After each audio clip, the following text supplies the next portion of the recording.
if you are already 40 years old and your bank account is still empty. Don't tell me you've just had bad luck. Don't blame the environment, and don't blame your boss. Face reality. You must have done something wrong, and seriously wrong at that. Having nothing at 20 is potential. But having nothing at 40 is a disaster. It means that in the past full 20 golden years, as an economic machine, although you were running every day, you produced no surplus value. You consumed every grain you produced. This sounds cruel. Yes, the market economy is that cruel. It is a scoreboard that never lies. If at this age you still have no savings, this is not just a money problem. It proves that your cognition, your self-discipline, and your lifestyle have all failed. Today's society likes to numb you with warm lies, telling you to live in the moment. That's poison. Today, I'm going to turn off that pleasant music and wake you from your numbness, because you've already lost the first half of your life. If you don't want to lose even worse in the second half, then sit down right now and listen to the lesson you should have heard 20 years ago. Let's first deal with the first excuse. Many people will say, I have no savings because I earn too little. Really? Think back to when you were 20. Back then your income may have been meager. Did you survive? Yes, now you're 40.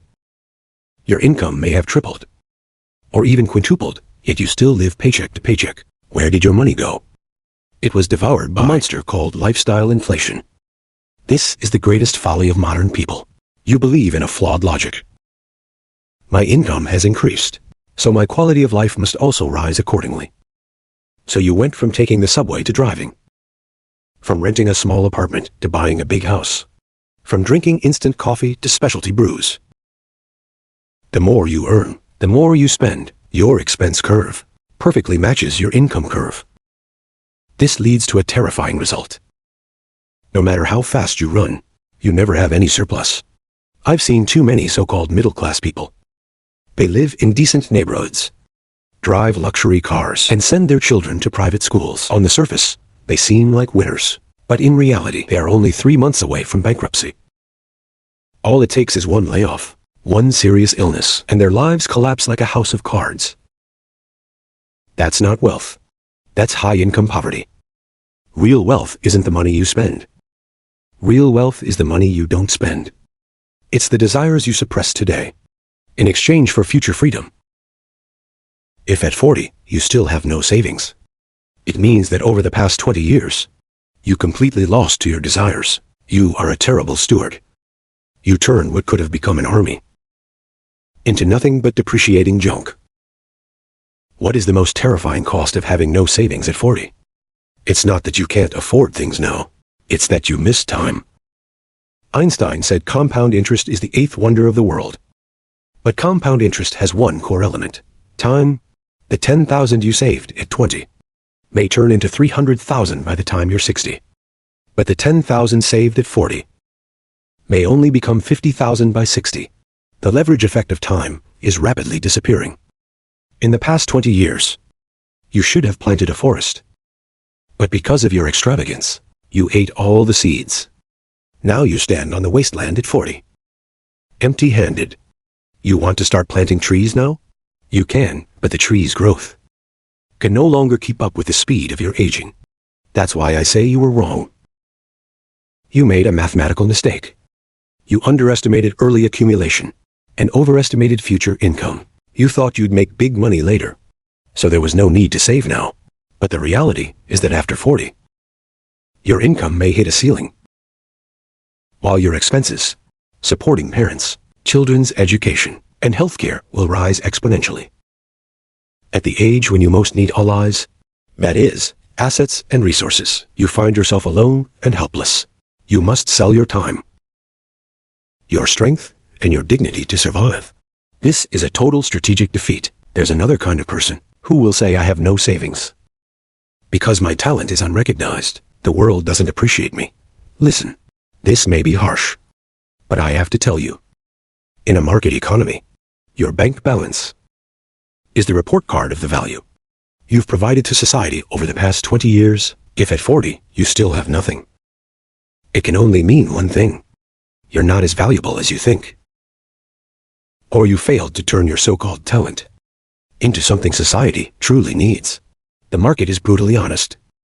If you truly solved other people's problems, if you truly provided scarce services, if you truly made outstanding contributions, the market would have no choice but to reward you. Money is a byproduct of value. Money is society's IOU to you. If you have no money, it means your contribution to society is insufficient. Either you are too lazy, or too arrogant, or too foolish. Stop comforting yourself with unrecognized talent. That's a fig leaf for the weak. Admit it, over the past 20 years, you were either drifting through life or doing meaningless work. You never built your core competitiveness. You never constructed your own moat. You just went with the flow, drifting in a mediocre river for 20 years. Now you've run aground. What does having no savings mean? It means you've lost your dignity. At the age of 40, you should have the right to say no. When your boss asks you to do something that violates your conscience or demands endless overtime, you should have the confidence to throw your resignation letter in his face and walk away. But you can't, because you have a mortgage, a car loan, and credit card bills. If you don't work next month, your whole family will starve, so you swallow your anger. You sell your soul. You become a domesticated slave. This is not just about money. It's about freedom. A middle-aged person with no savings is fragile. You're walking a tightrope. A gust of wind, a single sneeze can send you into the abyss. Aren't you afraid every night before you sleep? Aren't you afraid when the phone rings? Is this life lived in fear? What you really want? If not, then why in the past 20 years? Didn't you build a flood barrier for yourself? Jacoby said think in reverse. Always think in reverse. If you want to know what to do now, first ask yourself, if I keep going like this, what will my ending be? Look at those people in their 60s or 70s still struggling to make a living. Look at those elderly people who lie at home waiting to die because they can't afford treatment. Look at those who are despised and abandoned by their children because of poverty. This is your future. If you don't change, this will be your destined ending. Right now your body is still healthy. You can still work, but how long can you keep working? 10 years? 15 years?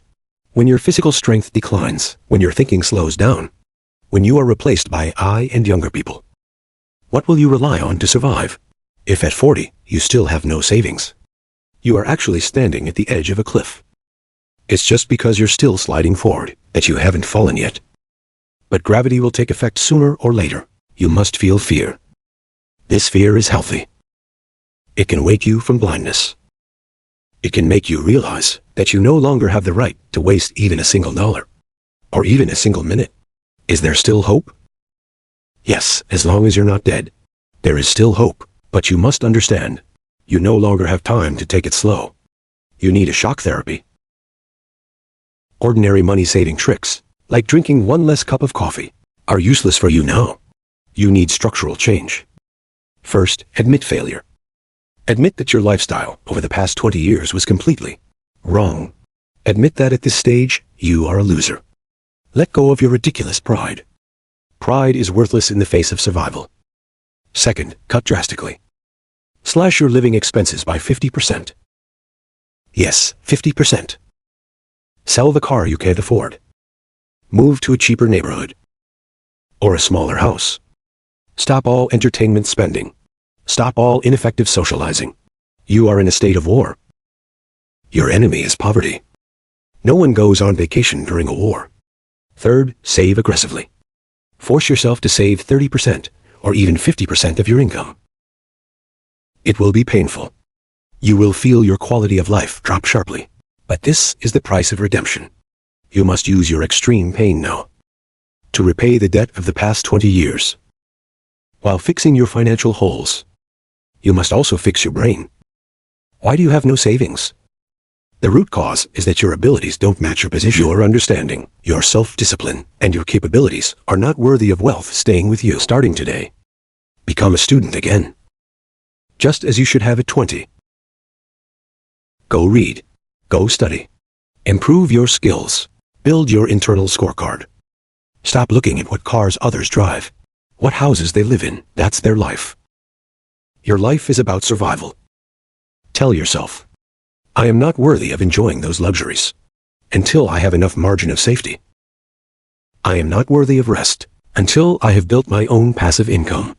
This power born from shame is the only driving force for a middle-aged comeback. Although you're 20 years late, as long as you start, it's better than waiting to die in a dream. Finally, I want to say a few words to those who are 40 and still have nothing. I am harsh because I don't want to see you ruin yourself.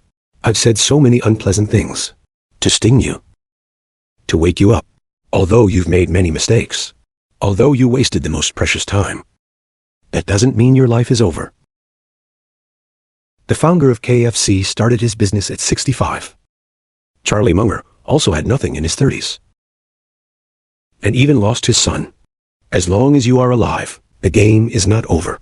The best time to plant a tree was 10 years ago. The second best time is now. Forget the past. Forget those regrets.